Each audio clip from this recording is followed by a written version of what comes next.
الكبائر الاشراک باللہ وعقوق الوالدین وقتل النفس وشہادۃ الزور۔ کبیرہ گناہ اللہ تعالیٰ کے ساتھ کسی کو شریک ماننا اور والدین کی نافرمانی کرنا اور کسی کو بے گناہ قتل کرنا اور جھوٹی گواہی دینا۔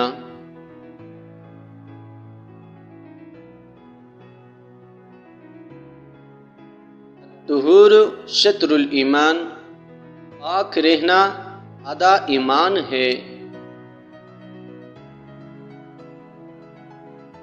احب البلاد الی اللہ مساجدها، اللہ تعالیٰ کے نزدیک سب سے زیادہ محبوب ترین جگہ مسجدیں ہے۔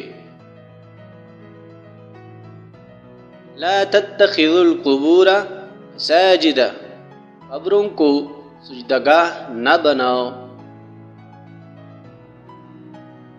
من صلی علی واحدۃ صلی اللہ علیہ عشرا، جو مجھ پر ایک مرتبہ درود بھیجتا ہے اللہ تعالیٰ اس پر 10 مرتبہ رحمت بھیجتا ہے۔ ان من احبکم الی احسنکم اخلاقا، تم میں سے وہ شخص میرے نزدیک زیادہ محبوب ہے جو زیادہ خوش اخلاق ہو۔ لا يحل لمؤمن ان یہجر اخاہ فوق 3 لیال، مسلمان کے لیے حلال نہیں کہ 3 دن سے زیادہ اپنے مسلمان بھائی سے قطع تعلق رکھے۔ مسلمان کی مسلمان پر 5 حق ہے: سلام کا جواب دینا، مریض کی عیادت کرنا، جنازے کے ساتھ جانا، اس کی دعوت قبول کرنا، چین کا جواب یرحمک اللہ کہہ کر دینا۔ خیرکم من علم القرآن وعلمہ، ترجمہ، تم میں سے بہتر وہ ہے جس نے قرآن سیکھا اور سکھایا۔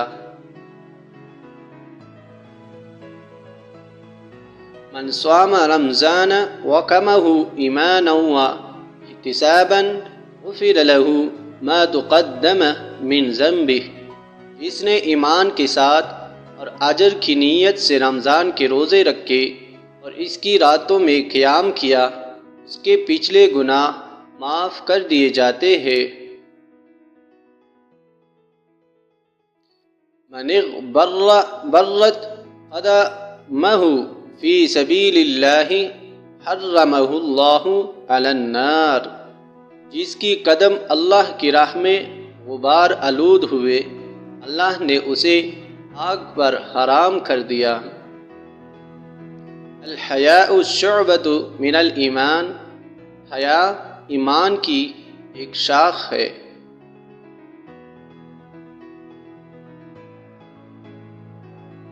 گانا دل میں نفاق پیدا کرتا ہے، اسی طرح جس طرح کہ پانی اگاتا ہے کھیتی کو۔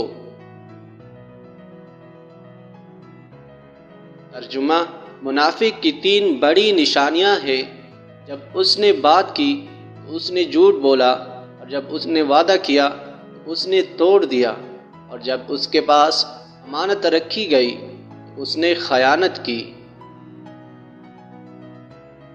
والمجاہد من جاہد نفسہ فی طاعت اللہ، ترجمہ، اور مجاہد وہ شخص ہے جو اللہ تعالیٰ کی اطاعت میں اپنے نفس سے جہاد کرے۔ لیس منا من لم یرحم صغیرنا ویوقر کبیرنا، ترجمہ، وہ ہم میں سے نہیں جو ہمارے چھوٹوں پر شفقت اور ہمارے بڑوں کا احترام نہ کرے۔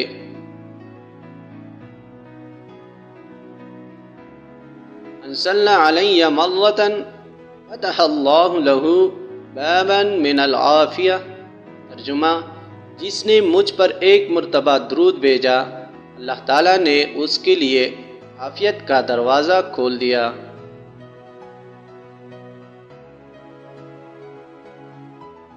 ترجمہ: جس نے اللہ تعالیٰ کے لیے محبت کی اور اللہ تعالیٰ کے لیے بغض رکھا اور اللہ تعالیٰ کی رضا کے لیے عطا کیا اور اللہ تعالیٰ کے لیے روکا تو اس نے ایمان مکمل کیا۔ ترجمہ: نہیں داخل ہوگا وہ شخص جنت میں جن کے شر سے ان کے پڑوسی محفوظ نہ ہو۔ ترجمہ: یقیناً قبر ایک باغ ہے جنت کے باغوں میں سے، یا ایک گڑھا ہے جہنم کے گڑھوں میں سے۔